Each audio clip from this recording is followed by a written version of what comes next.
ninka Catosh la dhaho ninka Xasan Toob la dhaho asxaanka la kuumada socda fiiri kulanti wacan oo wanaagsan dhammaan daawadayaasha qiimaha iyo sharafta inaga mudano caalamka meel walba aad ka joogtaan iyo xilli walba oo idin tahayba waqtiga ha idin wacnaado waayahana ha idin samaado waa walaalkiin Cabdiwahaab oo idin leh maalin kale iyo muuqaal hor leh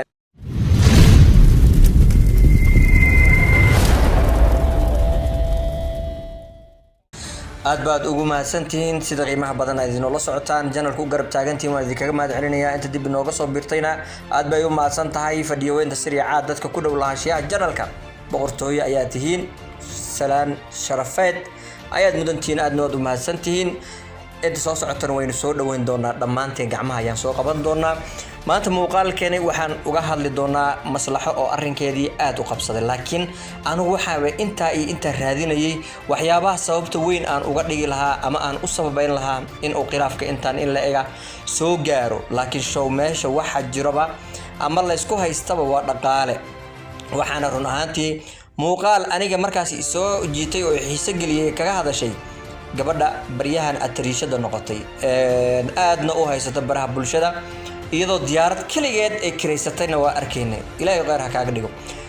waa Rayaan Bajaaj run ahaantii waxa ay tala fiican oo runtii iyo hadal la yaab leh ay ka sheegi doontaa barnaamijkani ku jahwareerteen kuna dhawaaqdeen oo marna la isfuray marna aan la isfurin anuuna ku kala saari waayay inuu brank yahay inuu dhab yahay ayay waxa ay inoo waadixisay sida guud ay wax u jiraan iyo waxyaabaha ka dhabta ah arrinkani iyo sida ay wax yihiinba waxaan doonayaa horta marka ugu horeyso inaan Rayaan soo wada daawano waan isku soo laaban doonaa ebel daawasho wacan maslaxo fariinta hal gaarsiin maslaxo may maqlay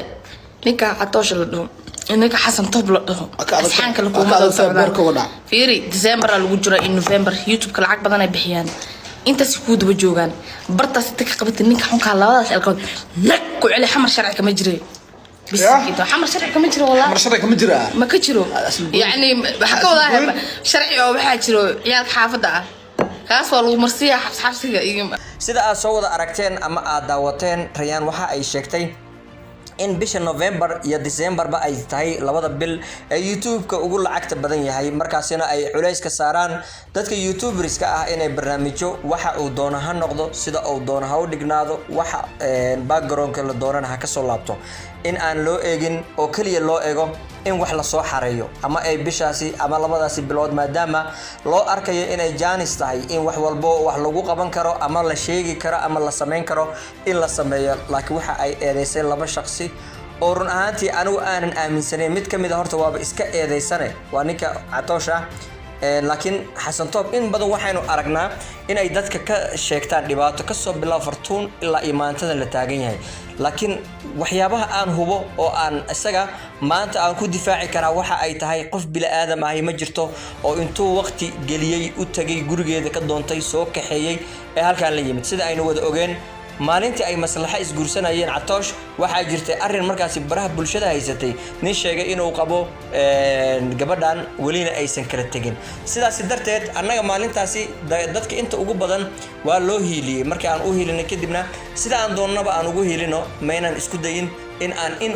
ama wax kaga sheegno iyadana markaasi oo aan niraahno adiguna bal saaxada la hayso barnaamijkan maanta aad ku jirtid ama noloshaadii private-ka ah iyo noloshaada kale jiliinka ah kala saar waxaynu in badan marqaati u ahayn in badanna aynu wada ogeyn in ay barnaamijyadani ay soo socdeen dad badan way sii fahmayeen waayo waqti badan iyo dalxiis badan hadii lagu kaxeeyay Nairobi lagu geeyay waqti inta ila eg hadii lagu galiyay miyaad sugaysaa in lagu dhaho kaale hadan iska soo laabo oo xamar ku soo laabo sababtoo ah waxa baxaya waa qarash qof walbana dantiisa ayuu fiirsanaya marka runta loo hadlo iyada ayay ahayd qofka diidi kartay ama ogolaan kartay haddana anagoo tii la yaaban baraha bulshada waxa mar kale hadana soo galay in ay sheegtay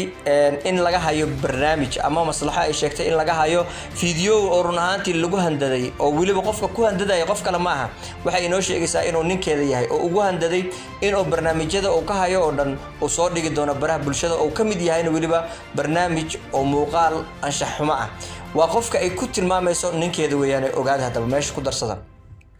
barnaamijka run ahaantii in badan dadka waa ay ku wareereen meel ay u qaadaan ayay garan waayeen waxa ayna intooda badan ay ku jahwareersan yihiin ka jiritaanka arrinkaani haddii ay wax ka jiraan markii ugu horeysay ee nolosha noocan iyo kale ah laga soo sheego Durdur Media waxa ay ahayd markii ay fartoon balbalaarka surwaalka ay gashatay waxa ay markiiba inoo sheegtay in surwaalka inay xirato oo ka dambeeyay Xasan laakiin waxa isweydiin mudan Xasan miyuu qasbay oo qori ayuu markaasi ku hayay oo ku qasbay inay surwaalkaasi xirato ama waxyaabaha qoor noocan iyo kale oo inta badan ay ka hadlaan in lagu dhibay ama lagu igo raali ka ahayn la geliyay maya qori lagu hayay oo annaga ayaa uga garaabno waxaan rahnaa maadaama ay maxbuus ahayd sidaas darteed ayaa surwaal loogu galiyay ama loo dabaashiyay oo jirkeeda oo qaaban loo soo dhigay Durdur Media waxyaabo badan oo waxa jiraan runtii isku qasan social media inta ugu badan qof walbaba ha noqdo waxa la fiirsadaa oo kaliya danta gaaban ee markaasi laga helayo ama qarashaad ha noqoto ama wax kale ha noqoto tii sumcad la dhahay cid ka fikirtaa malahan sharafta dambe qofka cid ka fikirtaa malahan waxa iman doona cid ka fikirtaa malahan waxa hadii arrinkaani uu dhaco xigi doona qofka fikirtaa malahan kaliya focuska waxa la saaraa ama laga fikiraa sida markaasi barnaamijyada iiga ee doonayaan dadka ay u qabsan lahaayeen waxaad arkaysaa dad badan oo qaaniciin kula eg oo markii ay barnaamijyada noocan oo kala ah ee dhaxda ka galaan kadib hadana ku sheegayo inaysan jirinba wax raali ahaanshiyo ah oo waqti xaadirkaas aysan ogeyn nafteeda waxa ay ku sugnayd iyo waxa ay tahayba arrinkaasina ma ahan arrin la aamini karo waayo qof walba markii uu wax sameynayo waxa uu u baahan yahay dhowr shay oo run ahaantii isku xirxiran waxa kamid ah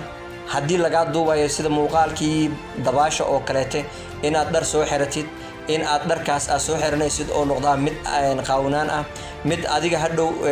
marka badda gashid oo laga duubayo waxyaabo badan jiraan marka waxaan horta rajeynayaa familkani hadii brainki ka tahay inay halka iskaga ekeeyaan waayo